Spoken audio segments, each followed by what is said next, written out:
ನಮಸ್ಕಾರ ಸ್ನೇಹಿತರೆ, welcome to ಗಮನ್ ಲೋಕ. ಮಹಿಳೆಯರು ಈ ರೀತಿ ಮಲಗಿದ್ರೆ ತಾಯಿ ಲಕ್ಷ್ಮೀ ದೇವಿಯು ಸಿಟ್ಟಾಗುವರು.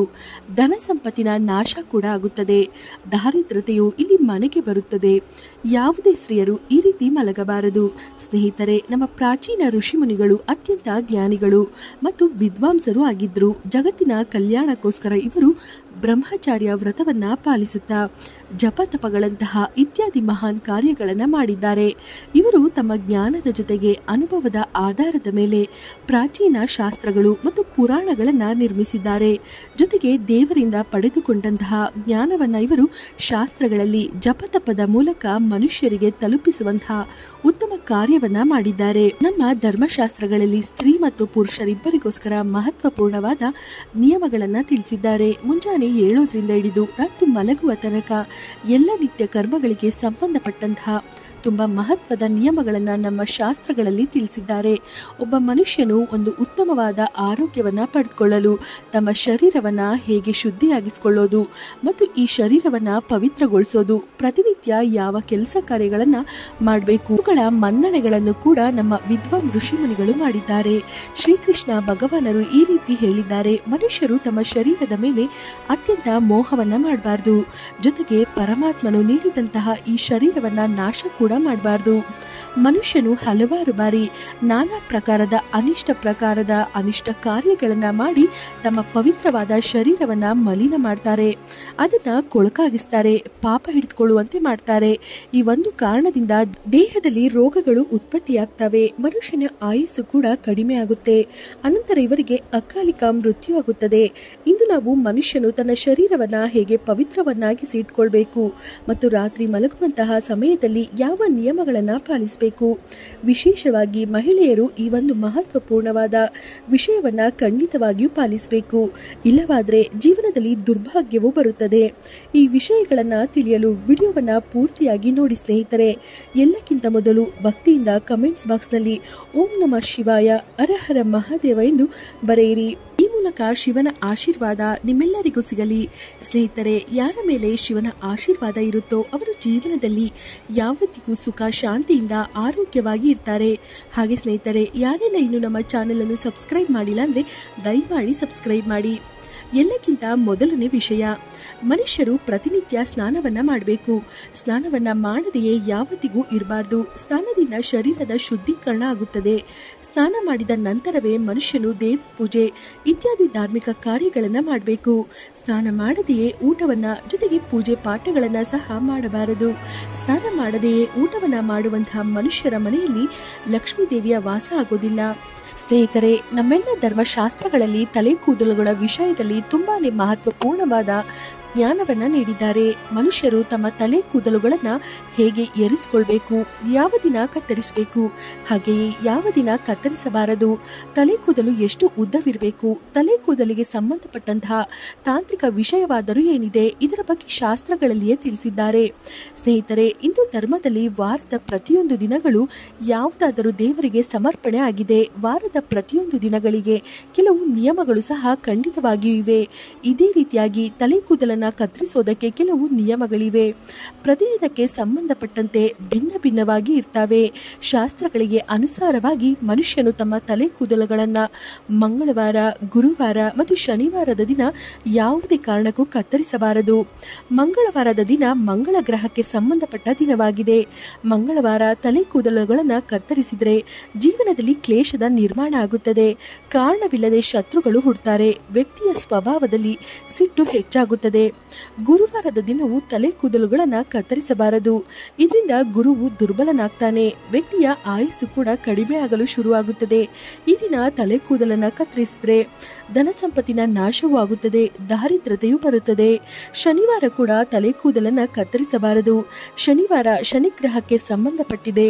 ಈ ದಿನ ತಲೆ ಕೂದಲನ್ನು ಕತ್ತರಿಸಿದ್ರೆ ಅಶುಭ ಘಟನೆಗಳು ನಡೆಯುತ್ತವೆ. ಹಾಗಾಗಿ ಶಾಸ್ತ್ರಗಳಲ್ಲಿ ಮಂಗಳವಾರ, ಗುರುವಾರ, ಶನಿವಾರ ತಲೆ ಕೂದಲನ್ನು ಕತ್ತರಿಸಬಾರದು ಅಂತ ಹೇಳಿದ್ದಾರೆ. ಆದ್ರೆ ಬುಧವಾರ, ಭಾನುವಾರದ ದಿನಗಳಲ್ಲಿ ತಲೆ ಕೂದಲನ್ನ ಕತ್ತರಿಸಲು ಉತ್ತಮ ದಿನವಾಗಿದೆ.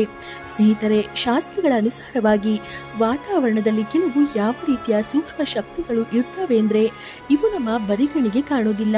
ಈ ಸೂಕ್ಷ್ಮ ಶಕ್ತಿಗಳು ನಮ್ಮ ಎಲ್ಲ ಕ್ರಿಯಾ ಕೆಲಸಗಳ ಮೇಲೆ ತಮ್ಮ ಪ್ರಭಾವವನ್ನ ಹಾಕ್ತವೆ. ಆದ್ರೆ ಕೆಲವು ವಿಶೇಷವಾದ ತಿಥಿಗಳಲ್ಲಿ ಈ ಶಕ್ತಿಗಳು ತುಂಬಾ ವೇಗ ಮತ್ತು ಶಕ್ತಿಶಾಲಿ ಆಗ್ತವೆ. ಹಾಗಾಗಿ ಈ ತಿಥಿಗಳಲ್ಲಿ ತಲೆ ಕೂದಲನ್ನ ಕತ್ತರಿಸಬಾರದು. ಅಮಾವಾಸ್ಯೆ, ಹುಣ್ಣಿಮೆ ಹೀಗೆ ಈ ದಿನಗಳಲ್ಲಿ ತಲೆ ಕೂದಲನ್ನ ಕತ್ತರಿಸೋದು ಅತ್ಯಂತ ಅಶುಭ ಅಂತ ತಿಳಿಯಲಾಗಿದೆ. ಮತ್ತು ಈ ದಿನ ಯಾರು ತಮ್ಮ ತಲೆ ಕೂದಲನ್ನ ಕತ್ತರಿಸ್ತಾರೋ ಅವರು ಜೀವನದಲ್ಲಿ ದುರ್ಭಾಗ್ಯ ಮತ್ತು ನಕಾರಾತ್ಮಕತೆ ಬರುತ್ತದೆ. ಜೊತೆಗೆ ಮಧ್ಯರಾತ್ರಿಯಲ್ಲೂ ಸಹ ಯಾವತ್ತಿಗೂ ತಲೆ ಕೂದಲನ್ನ ಕತ್ತರಿಸಬಾರದು. ಈ ಸಮಯದಲ್ಲಿ ವಾತಾವರಣದಲ್ಲಿ ತಾಮಸಿಕ ಮತ್ತು ನಕಾರಾತ್ಮಕ ಶಕ್ತಿಗಳ ಪ್ರಭಾವ ಇರುತ್ತದೆ. ಇವುಗಳ ಹೆಚ್ಚಿನ ಪ್ರಭಾವ ನೇರವಾಗಿ ಮನಸ್ಸಿನ ಮೇಲೆ ಬೀಳುತ್ತದೆ. ಹಾಗಾಗಿ ರಾತ್ರಿ ತಲೆ ಕೂದಲನ್ನ ಕತ್ತರಿಸಬಾರದು ಅಂತ ಹೇಳ್ತಾರೆ. ಜೊತೆಗೆ ಶಾಸ್ತ್ರಗಳ ಅನುಸಾರವಾಗಿ ಪವಿತ್ರವಾದ ಹಬ್ಬಗಳು, ಶ್ರಾವಣ ಮಾಸ, ಸಂಕ್ರಾಂತಿ, ಗ್ರಹಣ ಇತ್ಯಾದಿ ದಿನಗಳಲ್ಲೂ ಸಹ ತಲೆ ಕೂದಲನ್ನ ಕತ್ತರಿಸಬಾರದು. ಈ ದಿನಗಳಲ್ಲಿ ತಲೆ ಕೂದಲನ್ನ ಕತ್ತರಿಸಿದ್ರೆ ದುರ್ಭಾಗ್ಯ ಬರುತ್ತದೆ, ರೋಗವು ಅಂಟುತ್ತದೆ. ಜನ್ಮದಿನಗಳಂದು ಸಹ ತಲೆ ಕೂದಲನ್ನ ಕತ್ತರಿಸೋದು ಪಾಪ ಅಂತ ತಿಳಿಯಲಾಗಿದೆ. ಇನ್ನು ಮಹಿಳೆಯರಿಗೆ ಸಂಬಂಧಪಟ್ಟಂತೆ ತಲೆ ಕೂದಲಿಗೆ ಇರುವಂತಹ ಮಹತ್ವಪೂರ್ಣವಾದ ನಿಯಮಗಳನ್ನ ತಿಳಿಯೋಣ. ಶಾಸ್ತ್ರಗಳ ಅನುಸಾರವಾಗಿ ಕಪ್ಪಾದ, ದಟ್ಟವಾದ, ಉದ್ದವಾದ ತಲೆ ಕೂದಲುಗಳು ಮಹಿಳೆಯರ ಆಭರಣ ಆಗಿರುತ್ತದೆ. ತಲೆ ಕೂದಲುಗಳಿಂದಲೇ ಮಹಿಳೆಯರಲ್ಲಿ ಪವಿತ್ರತೆ ಮತ್ತು ಸಕಾರಾತ್ಮಕತೆ ಬರುತ್ತದೆ. ಪ್ರಾಚೀನ ಕಾಲದಿಂದಲೇ ಉದ್ದವಾದ ತಲೆ ಕೂದಲನ್ನ ಮಹಿಳೆಯರ ಸೌಂದರ್ಯದ ಪ್ರತೀಕ ಅಂತ ತಿಳಿಸಿದ್ದಾರೆ. ಆದ್ರೆ ಉದ್ದವಾದ ತಲೆ ಕೂದಲಿಗೆ ಸಂಬಂಧಪಟ್ಟಂತಹ ಮಹತ್ವಪೂರ್ಣವಾದ ವಿಷಯವನ್ನ ನೀವು ನೆನಪಿನಲ್ಲಿಡೋದು ತುಂಬಾನೇ ಇಂಪಾರ್ಟೆಂಟ್ ಇದೆ. ಶಾಸ್ತ್ರ ಹೇಳುತ್ತದೆ, ಮಹಿಳೆಯರ ತಲೆ ಕೂದಲುಗಳು ಸೊಂಟದ ಕೆಳಗೆ ಹೋಗಬಾರದು. ಒಂದು ವೇಳೆ ಇದ್ರೆ ಅವುಗಳು ನೆಲಕ್ಕೆ ಸ್ಪರ್ಶ ಆಗದಂತೆ ಕಟ್ಕೊಳ್ಬೇಕು. ಸ್ತ್ರೀಯರ ತಲೆ ಕೂದಲುಗಳು ತುಂಬಾನೇ ಸಂವೇದನಶೀಲವಾಗಿರುತ್ತದೆ. ನೆಲದ ಮೇಲೆ ತಲೆ ಕೂದಲುಗಳು ಸ್ಪರ್ಶ ಆದ್ರೆ ನೆಲದ ಮೇಲೆ ಇರುವಂತಹ ನಕಾರಾತ್ಮಕ ಶಕ್ತಿಗಳು ತಲೆ ಕೂದಲಿನ ಮಾಧ್ಯಮದ ಮೂಲಕ ಮೆದುಳಿನ ಒಳಗೆ ಪ್ರವೇಶ ಮಾಡ್ತವೆ. ಇದರಿಂದ ನಕಾರಾತ್ಮಕ ವಿಷಯಗಳು ಕಾಡ್ತವೆ. ಜೊತೆಗೆ ಶಾಸ್ತ್ರಗಳಲ್ಲಿ ಈ ರೀತಿ ಹೇಳ್ತಾರೆ, ಸ್ತ್ರೀಯರು ಯಾವತ್ತಿಗೂ ತಮ್ಮ ತಲೆ ಕೂದಲನ್ನ ಗಲೀಜಾಗಿ ಇಟ್ಕೊಳ್ಬಾರ್ದು. ಇದರಿಂದ ತಾಯಿ ಲಕ್ಷ್ಮೀ ದೇವಿ ಸಿಟ್ಟಾಗುವರು. ಜೊತೆಗೆ ಸ್ತ್ರೀಯರು ಯಾವತ್ತಿಗೂ ಹಣೆಯ ಮೇಲೆ ಕುಂಕುಮವನ್ನ ಹಚ್ಚಿರಬೇಕು. ಇದರಿಂದ ಸ್ತ್ರೀಯರಿಗೆ ಸೌಭಾಗ್ಯದ ಪ್ರಾಪ್ತಿಯಾಗುತ್ತದೆ. ಸ್ತ್ರೀಯರು ಯಾವತ್ತಿಗೂ ತಮ್ಮ ತಲೆ ಕೂದಲನ್ನ ಸ್ವಚ್ಛವಾಗಿ ಇಟ್ಕೊಳ್ಬೇಕು. ಇದರ ಹಿಂದಿರುವ ಧಾರ್ಮಿಕ ಕಾರಣ ಏನಿದೆ ಅಂದ್ರೆ ತಲೆ ಕೂದಲುಗಳು ಸ್ವಚ್ಛವಾಗಿದ್ರೆ ತಲೆಯಲ್ಲಿ ಕಡ್ತ ಬರೋದಿಲ್ಲ. ತಲೆಯನ್ನ ಯಾವಾಗಲೂ ಕೆರೆದುಕೊಳ್ಳೋದು ಶಾಸ್ತ್ರಗಳಲ್ಲಿ ಅಶುಭ ಅಂತ ತಿಳಿಸಿದ್ದಾರೆ.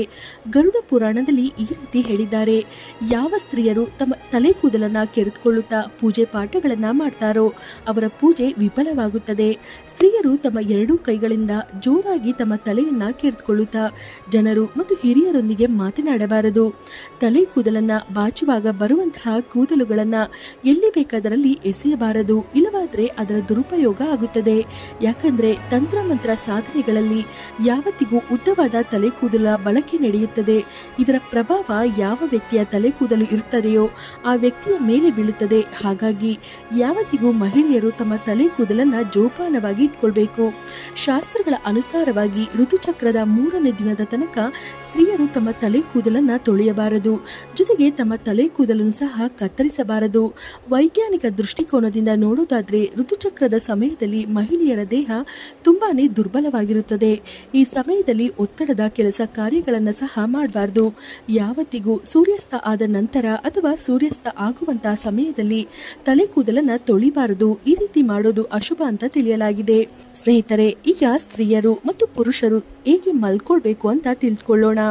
ಶಾಸ್ತ್ರದ ಅನುಸಾರವಾಗಿ ಮಲಗುವಂತ ಸಮಯದಲ್ಲಿ ತಮ್ಮ ತಲೆಯನ್ನ ಯಾವತ್ತಿಗೂ ಪೂರ್ವ ಅಥವಾ ಉತ್ತರ ದಿಕ್ಕಿನಲ್ಲಿ ಹಾಕಿ ಮಲಗಬೇಕು. ದಕ್ಷಿಣ ಅಥವಾ ಪಶ್ಚಿಮ ದಿಕ್ಕಿನತ್ತ ತಲೆ ಇಟ್ಟು ಮಲಗುವುದು ಅಶುಭ ಅಂತ ತಿಳಿಯಲಾಗಿದೆ. ದಕ್ಷಿಣವನ್ನ ಮೃತ್ಯುವಿನ ದಿಕ್ಕು ಅಂತ ತಿಳಿಯಲಾಗಿದೆ. ಈ ದಿಕ್ಕಿನಲ್ಲಿ ಯಾವತ್ತಿಗೂ ನಿಮ್ಮ ತಲೆಯನ್ನ ಇಡಬಾರ್ದು.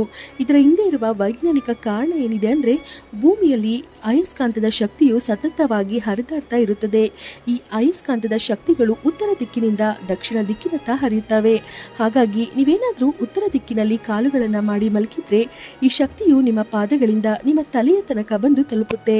ಇದರಿಂದ ರಕ್ತ ಸಂಚಾರ ಸರಿಯಾಗುತ್ತದೆ. ಜೊತೆಗೆ ಶಾಸ್ತ್ರಗಳಲ್ಲಿ ಕೂಡ ಈ ರೀತಿ ಹೇಳ್ತಾರೆ, ಪಶ್ಚಿಮ ಮತ್ತು ದಕ್ಷಿಣ ದಿಕ್ಕಿನತ್ತ ತಲೆ ಹಾಕಿ ಮಲಗೋ ವ್ಯಕ್ತಿಯ ಬಳಿ ಧನ ಸಂಪತ್ತು ಬರೋದಿಲ್ಲ. ಇವರ ಸಂಪೂರ್ಣ ಪರಿಶ್ರಮ ವ್ಯರ್ಥ ಆಗುತ್ತದೆ. ಆದರೆ ಪೂರ್ವ ಅಥವಾ ಉತ್ತರ ದಿಕ್ಕಿನತ್ತ ತಲೆ ಹಾಕಿ ಮಲಗೋದ್ರಿಂದ ಧನ ಸಂಪತ್ತಿನ ವೃದ್ಧಿಯಾಗುತ್ತದೆ.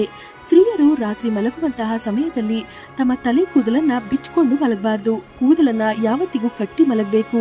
ತಲೆ ಕೂದಲನ್ನ ಕಟ್ಟಿ ಮಲಗಿದ್ರೆ ಶಕ್ತಿ ಸಮತೋಲನದಲ್ಲಿ ಇರುತ್ತದೆ. ತಲೆ ಕೂದಲನ್ನ ಬಿಚ್ಚಿ ಮಲಗೋ ಸ್ತ್ರೀಯರ ಬಳಿ ತಾಯಿ ಲಕ್ಷ್ಮೀದೇವಿ ಪ್ರವೇಶ ಕೂಡ ಮಾಡೋದಿಲ್ಲ. ಯಾವತ್ತಿಗೂ ಹಣಕಾಸಿನ ಸಮಸ್ಯೆಗಳೇ ಇರ್ತಾವೆ. ಸ್ನೇಹಿತರೆ, ಈ ಮಾಹಿತಿ ನಿಮಗೆ ಇಷ್ಟವಾಗಿದ್ದಲ್ಲಿ ದಯಮಾಡಿ ಲೈಕ್ ಮಾಡಿ, ಶೇರ್ ಮಾಡಿ. ಹಾಗೆ ಸ್ನೇಹಿತರೆ, ಯಾರೆಲ್ಲ ಇನ್ನು ನಮ್ಮ ಚಾನಲ್ ಅನ್ನು ಸಬ್ಸ್ಕ್ರೈಬ್ ಮಾಡಿಲ್ಲ ಅಂದರೆ ದಯಮಾಡಿ ಸಬ್ಸ್ಕ್ರೈಬ್ ಮಾಡಿ. ಧನ್ಯವಾದಗಳು.